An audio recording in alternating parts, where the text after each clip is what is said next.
In the name of the God who created us, and when we were broken, became us to love us back to life. Amen. Amen. May be seated. Good morning and Merry Christmas. Thank you. Delighted to see y'all. So my name is Mary Elizabeth Farrell, or Mary Beth for short, and I'm one of the priests here at the cathedral. My wise friend Helen preached on Mary and Elizabeth last week and spoke of familial connections to the names.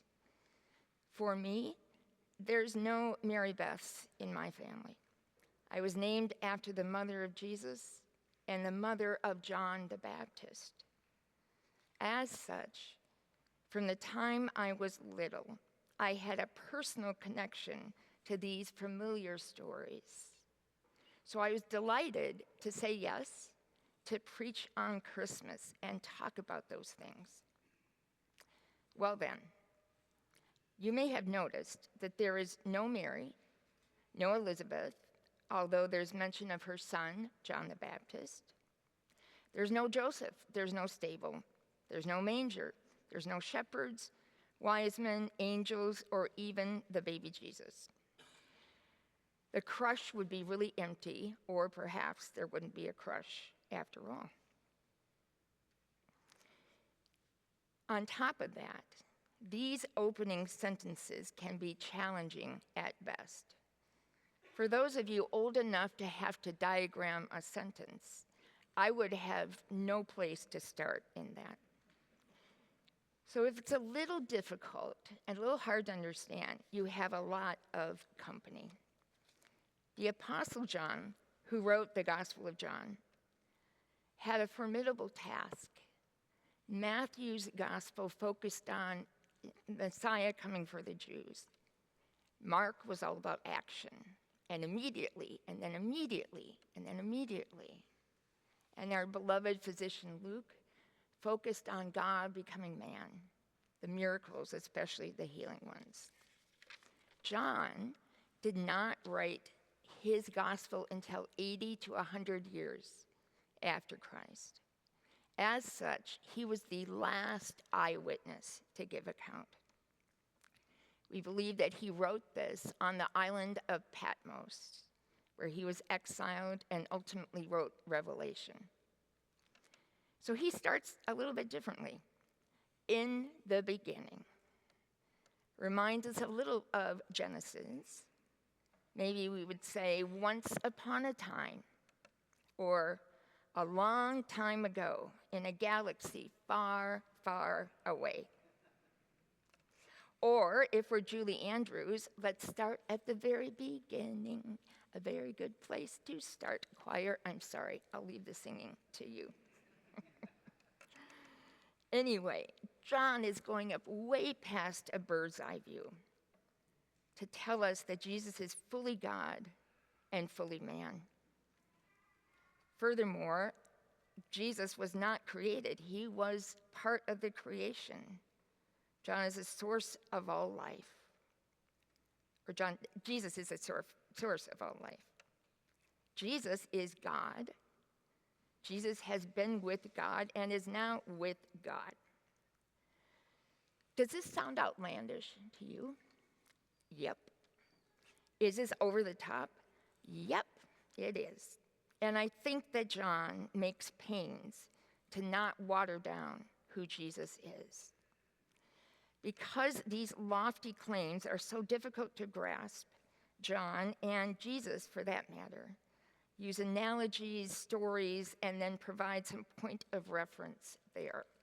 Just as a little side note, the concept of eternity and forever and ever mentioned here is hard to understand. I had a picture of it the other day in the elevator to my building where there are mirrors on every wall. Watching this 9-year-old come into the elevator and then stare at herself again, she actually got a little dizzy, but she thought it was the most cool thing ever. And she wanted to spend some more time in the elevator. So anyway, but those help us, right? trying to find her face. What is eternity? How can we describe it?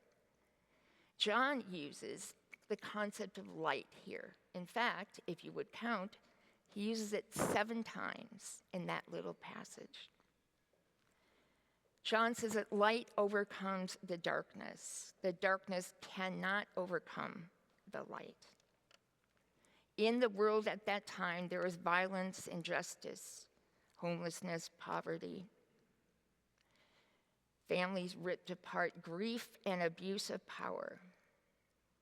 But here's the twist.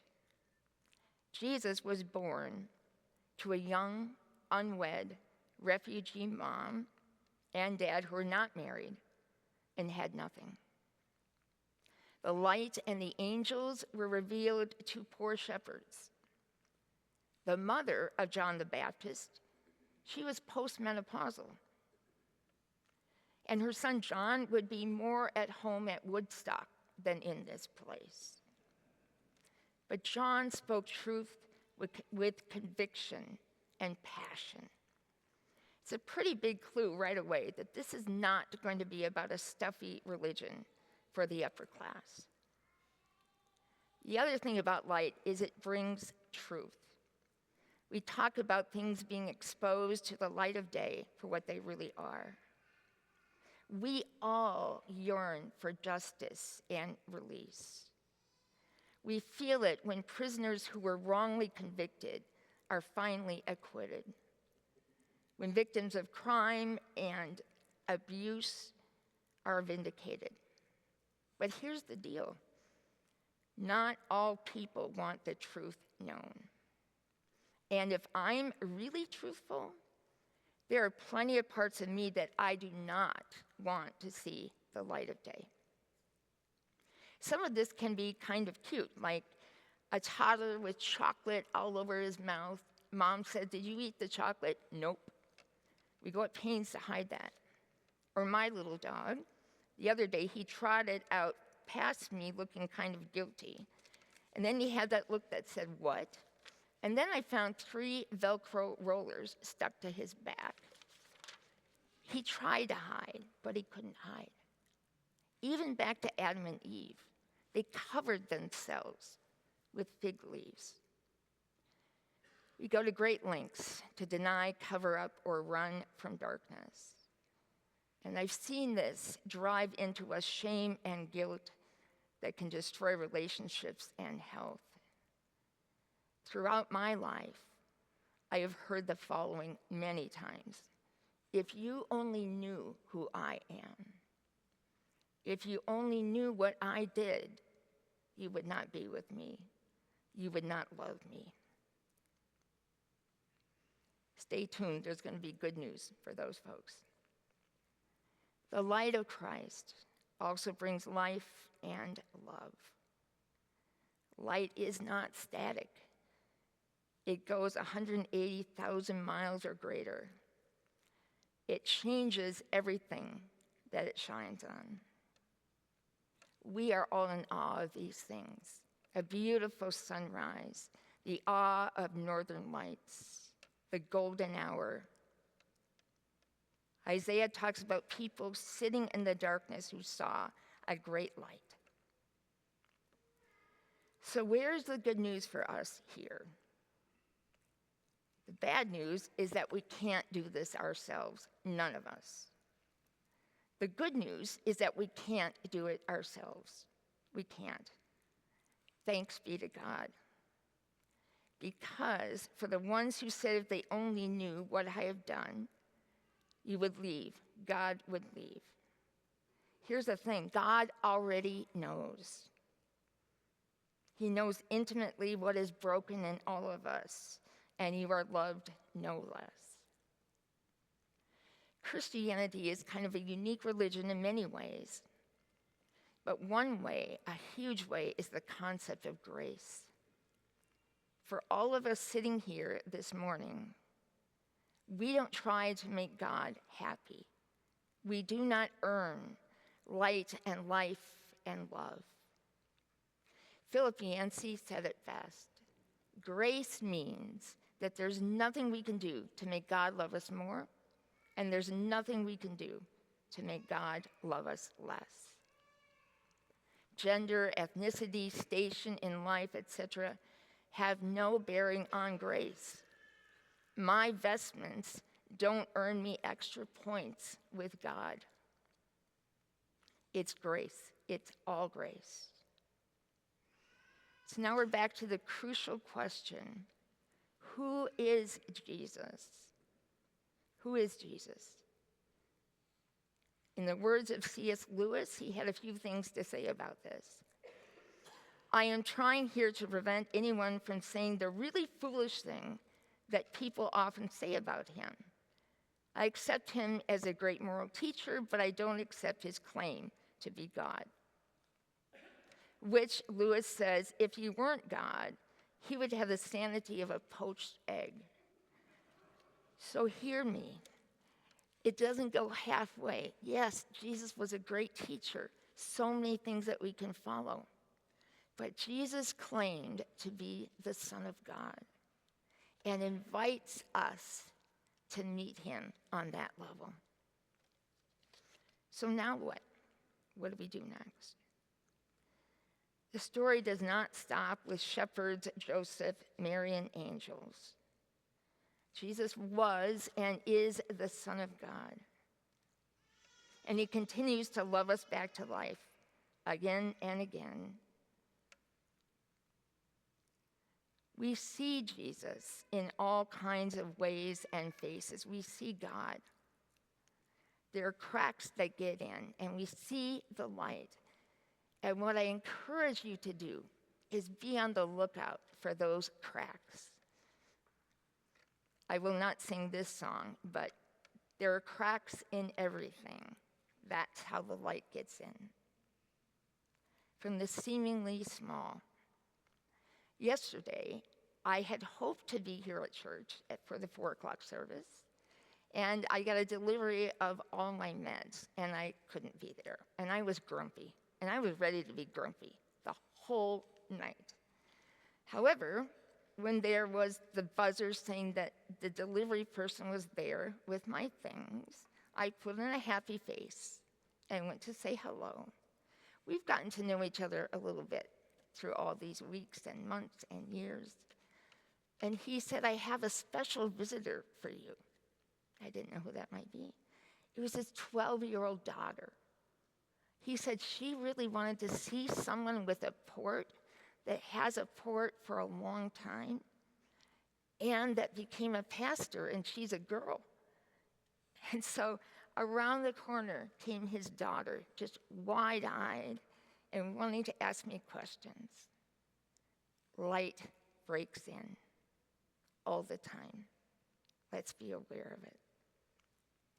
A very wise pastor and teacher told me something that remains with me today. He said, a church is there to remind people of 5 things. Now, my intellectual mind thought, okay, the doctrine of the Trinity, redemption, justification, sanctification, and he kept shaking his head, no. So I just gave up. He said the church is there to remind people that they are loved unconditionally, that they are accepted just as they are, that they are worthwhile, capable, and not alone. And I will reflect that to you this morning. It doesn't matter if you've never been here before, none of that matters. You are loved unconditionally, accepted, worthwhile, capable, and not alone. Finally, my final word actually belongs to someone else. I did my CPE, which is chaplain training, as part of my seminary and ordination.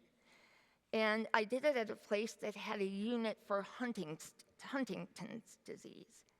This is a very cruel disease. And I chose to be there because in my clinical practice, I saw those patients. The very first day, I met a woman named Mary. And so we hit it off right away. And I would spend time with her every time I was there. So this was in 2020.